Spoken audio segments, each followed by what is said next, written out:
But I ended up coming back to this, and I'll talk about why in a minute. As we all know, it's one of the most famous of all songs. If you know one psalm, you know Psalm 23. And so that can make it difficult or intimidating to speak on, because what more is there to find in Psalm 23? But as you probably encountered in the Bible as you read through it, you can read the same passages over and over and still find new things.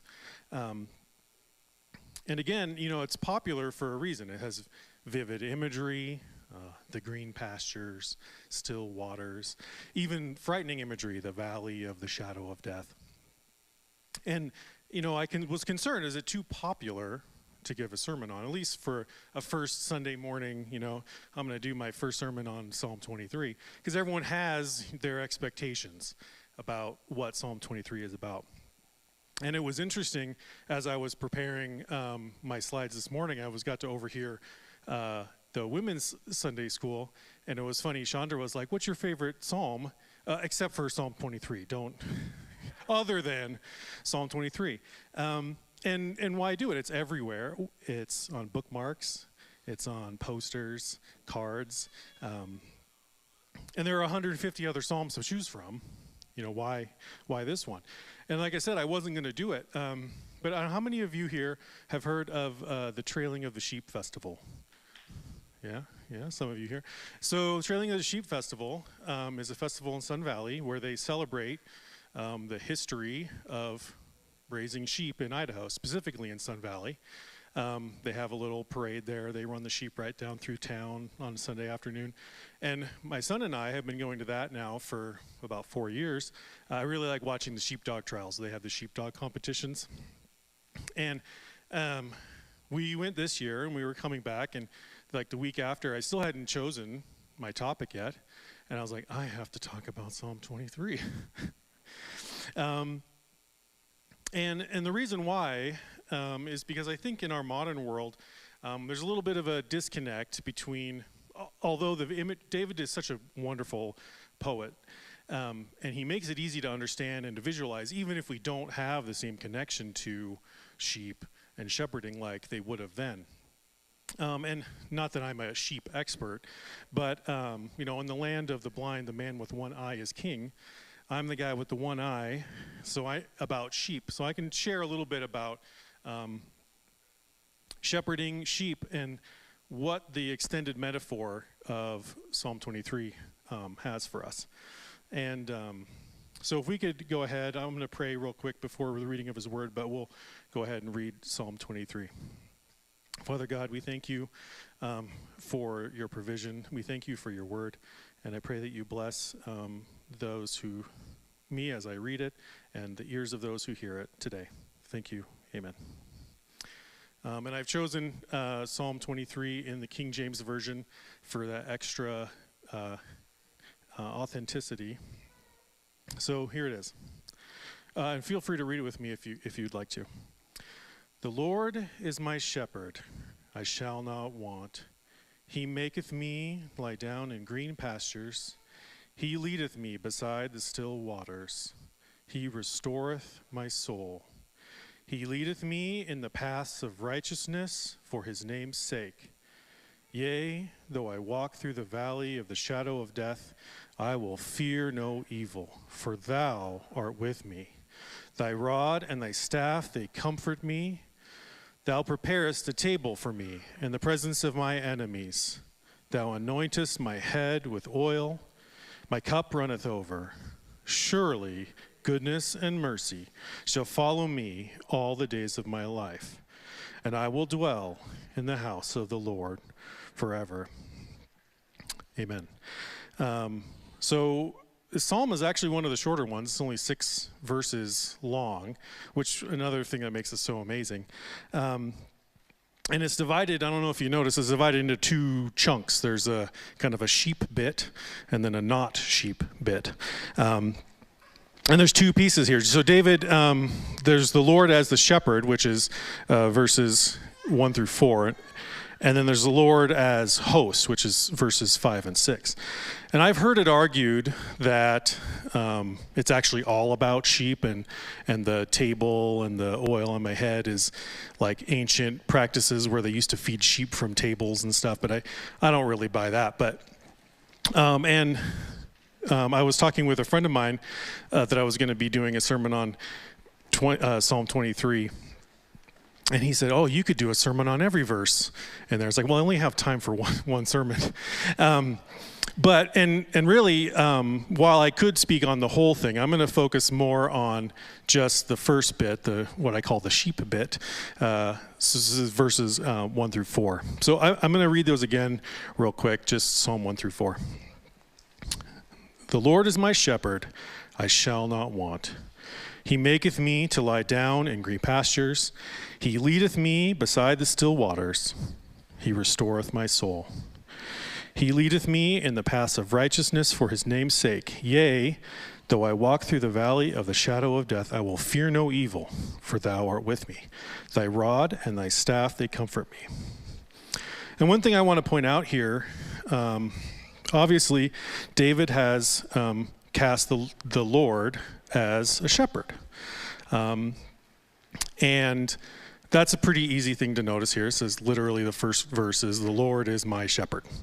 But one of the things implicitly in that is he's casting himself as a sheep. And as we read Psalm 23, we read it as if we were sheep. And so we become the sheep. And so if the Lord is our shepherd, we are the sheep. And that's kind of what I'm going to be focusing on today as we kind of explore this. I'll be talking about what it means to be a shepherd, the tools of a shepherd, and how that is an appropriate analogy for the Lord. But I'll also be talking about what does it mean for us to be his sheep, to be sheep. And so we'll be learning a little bit, but probably more than you ever wanted to know about sheep, but you'll be learning about that today. So the metaphor of shepherds is actually quite common in the Bible. You probably can think of some right now. There's, excuse me.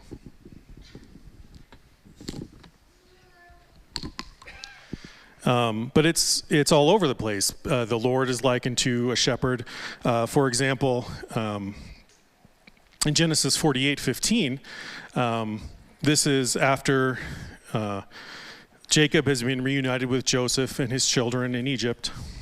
And Jacob is blessing his grandsons, and he says, then he blessed Joseph and said, may the God before whom my fathers Abraham and Isaac walked faithfully, the God who has been my shepherd all of my life to this day. And in Isaiah 40:11, the Lord is likened to a shepherd tending his flock. It says, he tends his flock like a shepherd. He gathers the lambs in his arms. He carries them close to his heart. He gently leads those that have young. And again, I don't know if you've read Ezekiel, but in Ezekiel, there's a lot of a metaphor of leaders as shepherds. So like, you might have heard Pastor John be referred as a shepherd, and we are the flock. And in Ezekiel, the Lord is rebuking the bad shepherds who have been leading the people astray. And so it's all over the place. And one of the reasons why is it's an important part of the life of Israel. And really for most of human history, leading and sheep and cattle is a critical role. First of all, sheep are amazing because they have wool, so you can get clothes. They have milk and meat. It's kind of everything you'd want without really a lot of, unlike, yes, you could get leather from cows, but leather takes a lot of processing more than wool does, so it's pretty incredible. But then also, livestock, sheep in particular, were really useful for sacrifice, especially for the Israels. It was an important part. And so shepherding is just a key role in all of ancient times, even today, less so now, but. And then you can even say many of Israel's forefathers were shepherds. I mean, obviously David, that's famous. But Abraham was a shepherd. His kids, Isaac and Jacob, were shepherds. The prophet Amos was a shepherd. Cain was a shepherd. The very first job we ever hear about, other than naming the animals, was being a shepherd. And so the people reading this, David, clearly, but the ancient Israelites would have understood this in a way that may be difficult for us to understand. So I'd like to talk a little bit about what does it mean to be a shepherd. There's especially, David again does a good job in that he kind of, in Psalm 23, lays out what a shepherd does. He says, the Lord's my shepherd, and here's how. So here are the things the shepherd does. A shepherd feeds, a shepherd leads, a shepherd protects, and a shepherd corrects the sheep. And it doesn't take a lot to see how this is an appropriate metaphor for the Lord. The Lord provides for us. We actually sung it today. The Lord provides for us. And he feeds us, he leads us, and protects and corrects us. And I'll talk more a little bit about that in a minute, but the other things about shepherding that may not be most obviously appropriate for the Lord is that shepherding is kind of an unglamorous job, even in ancient times, but it's humble. It doesn't take a lot of, you don't have to go to sheep college to be a shepherd. And so anyone can kind of do it. You go out in the field for, months at a time. You're alone. It's a physically demanding job, but it doesn't take a lot of skill. And so while important, it doesn't have a lot of glamorousness. It's isolated, so you're working in small groups, maybe by yourself. I think David only had a few people with him when he was being a shepherd. And you're out in the hills for months at a time by yourself in the rain, in the cold, or in the hot. Nothing much to do. It's a dangerous profession. David talks about how he had to fight off bears and lions. And that's something that commonly occurs. And so what does it say about David's Lord that he is a shepherd? Like, how amazing is it that the creator of the universe takes time to provide for us in such a way, to provide for us physically, emotionally, to correct and protect us. And I think that's incredible. And so let's go ahead and look at the verse again here, verses 1 through 4. And again, put on your sheep hats, I guess. Pretend you're the sheep, and listen out for what you as the sheep are to be doing in response to the Lord as the shepherd here. So the Lord is our shepherd, we shall not want. The Lord's provision is perfect in that we lack nothing as sheep. Okay? The Lord feeds and waters his sheep. He makes them lie down in green pastures. He leads them beside still waters. And there's an implication there of rest being made to lie down in. So not only fed, watered, but also given rest and protection. But as the metaphor here too, I mean, obviously a physical needs as a sheep, but this whole thing is a metaphor. So there's other things that green pastures mean. We are fed by the word and the water, and I'll talk more about some of these things later. The Lord leads his sheep, so he's fed us. He leads his sheep. He leads them in paths of righteousness. Other translations say right paths. He leads them on right paths. And so we have sung about that this morning, the narrow path. You can think of the Lord leading us through narrow, correct paths.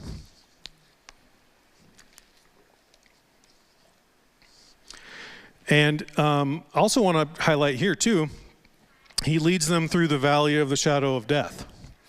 It doesn't say here how David ended up in the valley of the shadow of death. In fact, he says, even if I am, so maybe he's not right then. But He doesn't necessarily know how he got there, but the Lord certainly knows the way out. And so we can trust his leading there. And then the next section here, the Lord protects and corrects his sheep, verses 3 and 4. And I'm actually going to borrow a little bit. I skipped over this before. He restores their soul, which you don't really think about sheep having souls, but we're the sheep. He restores our soul. Other ways to translate that is bringing back their life, restoring their life. And that certainly is something that a shepherd or a sheep would do, is bringing back the life of the sheep. And then verse 4, and this is one of my favorites, his rod and staff are a comfort. David the sheep finds comfort in the rod and the staff, the tools of the shepherd. And I've actually brought them here. I have them over here.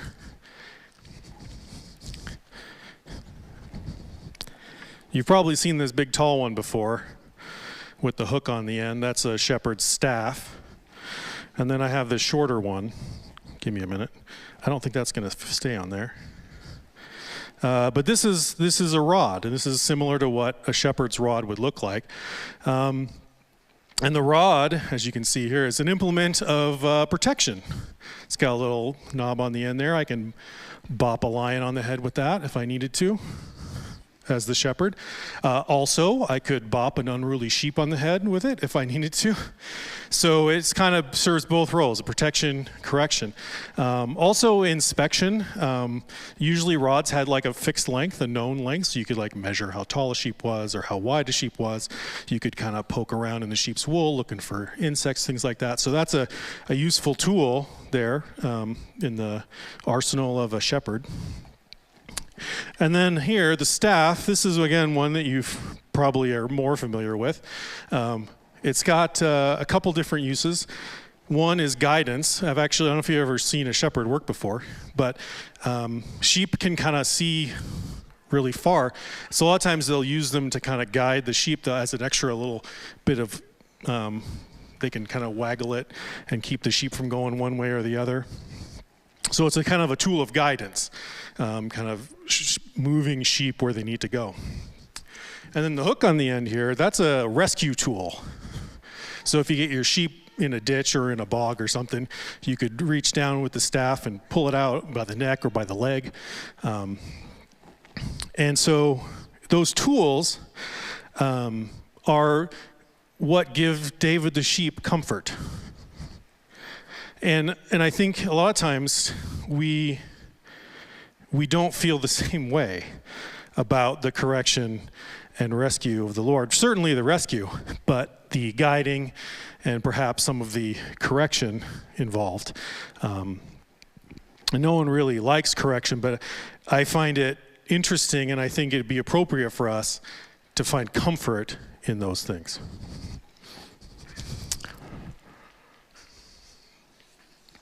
So what does it mean to be a sheep? So I mentioned before, David casts himself as a sheep, and by extension us, and some of us may not like the association, because being a sheep is a bad thing, right? You've heard it's just an insult. You don't say, oh yeah, that guy's a sheep, in a good way. No one ever does that.